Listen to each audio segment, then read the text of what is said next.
Ketika Fadlizon dengan entengnya, dengan mulut besarnya bilang supaya Densus 88 dibubarkan saja, saya termasuk orang yang sakit hatinya. Orang ini benar-benar busuk hatinya, gak sedikit pun punya empati, gak pernah menghargai kerja orang yang sudah susah payah menjaga negeri ini. Dan ini diucapkan oleh orang yang duduk di kursi yang disebut wakil rakyat.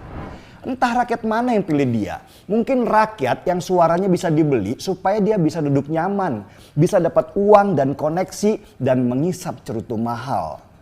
Fadlizon sedikit pun tidak bisa membayangkan kalau ketika dia sedang mengintai teroris anggota Densus 88 itu harus berbulan-bulan hidup dalam situasi yang sempit dan menakutkan.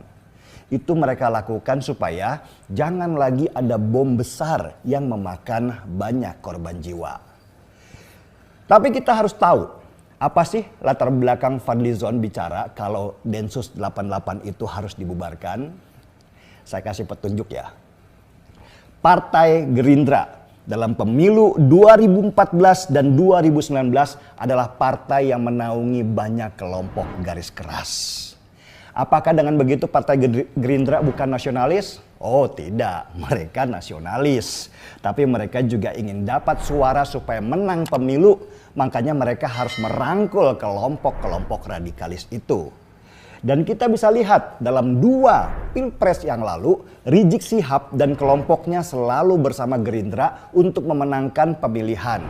Mereka gagal lagi untuk memenangkan pertarungan. Jokowi terpilih 2 periode dan Gerindra manyun lagi. Karena kalah di 2 kali pemilihan, Prabowo marah besar. Fadlizon kemudian disingkirkan, diganti oleh Sufmi Dasko Ahmad sebagai orang kepercayaan. Prabowo pun mengubah strategi, masuk ke kabinet untuk menggalang kekuatan baru. Sesudah Prabowo masuk kabinet, hubungan Gerindra dan kelompok Islam garis keras itu pun pecah. Prabowo dimaki-maki dan ditinggalkan. FPI, HTI, 212 dan ormas-ormas radikal lainnya eksodus dari Gerindra. Mereka melakukan negosiasi dengan Partai Demokrat yang menyambut mereka dengan hangat. Bahkan Munarman dulu pernah bilang akan memberikan bantuan hukum kalau AHY dan Partai Demokrat itu diserang. Fadlizon melihat ini sebagai peluang untuk mendapat nama kembali di mata Prabowo. Dia terus mendekati kelompok-kelompok garis keras ini.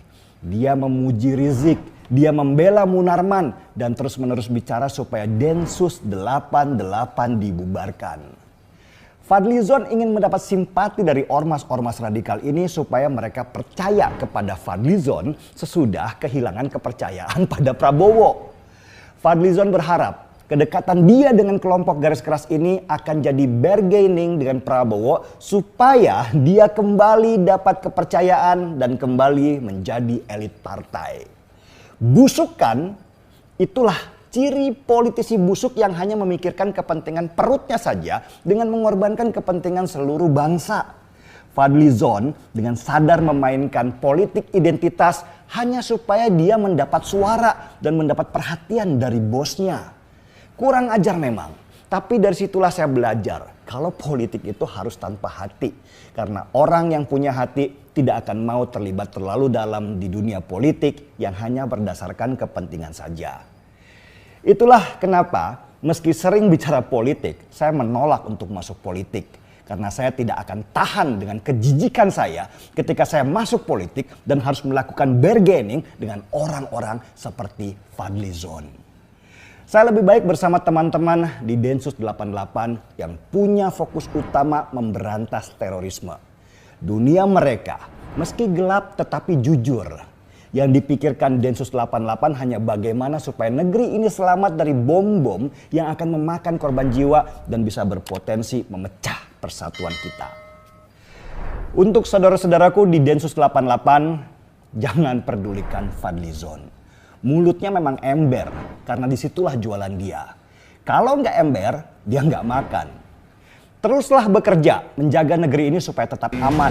Sahabat saya, Fadlizon, yang mengatakan Densus 88 hendaknya dibubarkan.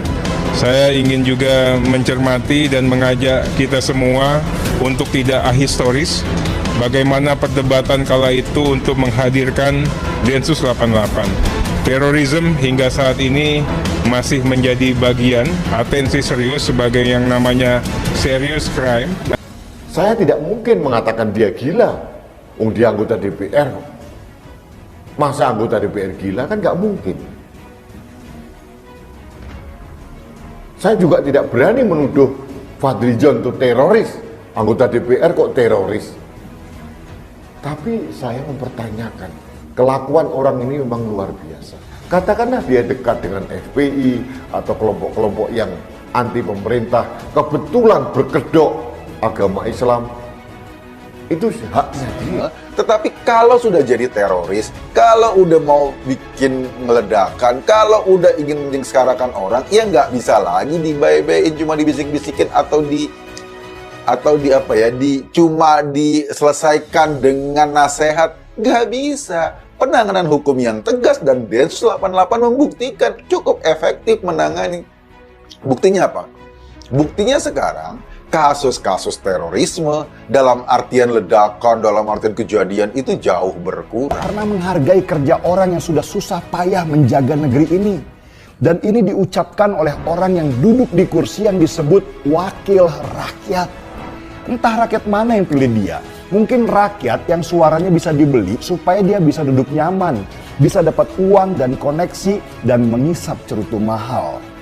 Fadlizon sedikit pun tidak bisa membayangkan kalau ketika dia sedang mengintai teroris, anggota Densus 88 itu harus berbulan-bulan hidup dalam situasi yang sempit dan menakutkan. Anggota DPR RI fraksi Partai Gerindra, Fadlizon, mendesak lembaga Densus 88 sebaiknya dibubarkan saja karena dinilai keberadaannya kerap menciptakan narasi ihwal Islamofobia di tengah masyarakat. Menurut dia, sebagai institusi negara seharusnya Densus 88 tak memecah kehidupan bermasyarakat dengan menyebarkan Islamofobia. Hal tersebut ia ungkapkan melalui akun Twitter pribadinya @fadlizon pada Rabu 6 Oktober 2021. Ia menyebut isu Islamofobia itu sudah tak lagi dipercaya oleh masyarakat karena kini tatanan kehidupan dunia sudah banyak mengalami perubahan. Menurut dia, sebaiknya persoalan teroris di Indonesia diserahkan kepada Badan Nasional Penanggulangan Terorisme saja. Ia mengaku heran dengan kerja lembaga pemberantasan terorisme di Indonesia yang hingga saat ini belum mampu menyelesaikan masalah tersebut. Padahal pergerakan mereka itu amat separatis yang sepatutnya dapat dengan mudah terbaca oleh aparat penegak hukum. Sebelumnya, Direktur Pencegahan Densus 88 Kombes M. Rosidi menyatakan bahwa kemenangan Taliban di Afghanistan menginspirasi kelompok teroris di Indonesia meski memiliki paham berbeda soal agama. Disampaikan Rosidi, jaringan teroris di Indonesia kerap membuat narasi bermodal kemenangan Taliban. Selain itu, mereka juga mengungkit Taliban yang berhasil menguasai Afghanistan seusai berpuluh-puluh tahun diduduki Amerika Serikat. Hal ini disampaikan Rosidi merujuk dari hasil pemeriksaan terhadap anggota Jamaah Islamiyah yang ditangkap.